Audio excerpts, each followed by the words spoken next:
Segala sesuatu berada dalam kendali tangan Tuhan. Hari ini Saudara Seibo akan berbagi kesaksian indah kepada saudara dan saudari. Artinya, segala hal apapun, semuanya dikendalikan oleh Bapa. Dan Bapa bahkan sudah memberitahu kita sebelumnya. Kemudian, saat waktunya tiba, dia langsung terpenuhi.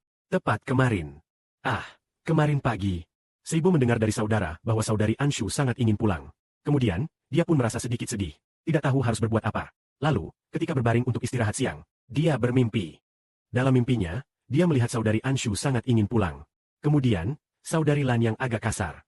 Lalu saudara Bo memarahi saudari Lan dengan berkata, "Aduh, saudara, kok kamu menjadi begitu menyusahkan?" Saudari Anshu begitu kasar. Setelah memarahi saudari Slan, dia pun merasa sedih. Kemudian, saat mengajak saudari Anshu berjalan ke depan, dia kemudian kembali dan juga mengajak saudari Slan maju. Interpretasi mimpinya mengatakan, meskipun saudari Anshu ingin pulang, pada akhirnya, mereka tetap berjalan bersama ke depan. Bersama-sama memimpin saudara dan saudari menuju jalan surga. Mereka tetap berjalan bersama ke depan. Begitulah penafsiran mimpinya. Tak disangka mimpi yang dibawanya kemarin benar-benar terwujud hari ini. Usaha menahan saudari Anshi, itu ada hubungannya dengan saudari Shunlan, yang memiliki pengaruh yang besar. Hari ini, ketika saudara dan saudari mendengarkan kebenaran, tiba-tiba terdengar saudari Gao Yang membuka mikrofon dan berkata, "Saudari Anshi akan pulang."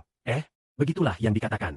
Saya berkata, "Kenapa bisa pulang lagi?" Kemudian, setelah kembali, kita pun tidak tahu apa yang terjadi. Setelah itu, saudari Anshi mengatakan bahwa dia sudah memesan tiket untuk pulang, entah hari ini atau besok, dan juga sudah memesan tiket pesawat.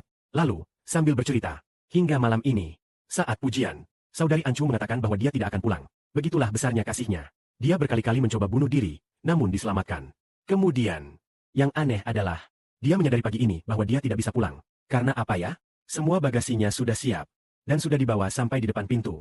Kemudian, ketika akan berangkat, tanpa sengaja, dia lupa membawa kacamatanya. Saat dia kembali untuk mengambil kacamatanya, saudari Selan dengan cepat menyembunyikan bagasinya di suatu tempat yang tersembunyi. Saudari Anshu tidak menemukannya. Karena tidak ditemukan, bagaimana bisa dia pulang? Lalu, tindakannya menjadi agak kasar. Begitulah. Kemudian, hingga malam ini, dia mengatakan bahwa dia tidak akan pulang. Begitulah besarnya kasihnya. Saudara dan saudari, lihatlah. Apakah segala sesuatu ini tidak sudah ditentukan dari awal oleh anugerah? Bapa Surgawi sudah memberitahu sebelumnya mengenai hal saudari Anzu ini. Dan juga diberitahu sebelumnya bahwa saudari Shunlan yang menghalangi hal ini. Tentu saja ada saudari-saudari lainnya. Sebab segala sesuatu yang terjadi berada dalam kendali Bapa. Bapa sudah memberitahu sebelumnya. Dan kemudian, keesokan harinya, semuanya terwujud. Kita jadi mengerti bahwa segala sesuatu yang terjadi sepenuhnya berada dalam kendali Bapa. Sebab Bapa kita, sebagaimana yang dikatakan Kristus, kalian harus terus mencari kerajaan Allah dan kebenarannya. Bahkan setiap helai rambut kalian sudah dihitung. Maka, mari kita kejar kerajaan Allah dan keadilannya. Keluarga kita di belakang, anak-anak kita, suami dan istri mereka, anak-anak, dan orang tua. Siapa yang peduli ini? Bapa di surga sudah mengatur semuanya untuk kita. Saudara-saudari, apakah kalian percaya pada hal ini? Percayalah, benar-benar percaya. Semuanya dikendalikan oleh Bapa. Dia hanya menguji seberapa besar iman kita kepadanya. Bapa sengaja membiarkan hal ini terjadi. Lalu, sudah diramalkan sebelumnya. Ketika waktunya tiba dan itu terbukti benar, kita akan tahu bahwa ini memang kehendak Bapa. Seperti mimpi kemarin. Apakah sudah direkam sebelumnya di ponsel ini? Lalu, kemarin juga sudah dibicarakan sedikit. Kemudian, baru saja saat terbukti benar, saudari juga membuka ponsel, lalu mendengar rekaman kemarin. Saudari Zhao Wen. Sekelompok saudari mendengarkan dengan seksama. Wah, bagaimana ini?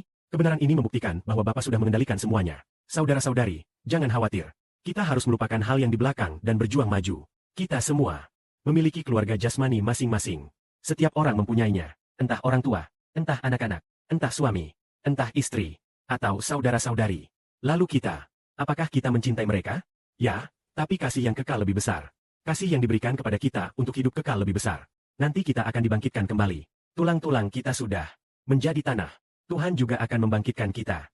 Karena kasih Tuhan tidak ada yang bisa memisahkan kasih Kristus dari kita. Tidak ada penghalang, entah hidup atau mati, entah orang tua atau istri, entah anak-anak, tidak ada yang bisa memisahkan kasih Kristus kepada kita. Kemuliaan bagi Bapa di surga dan Tuhan. Amin.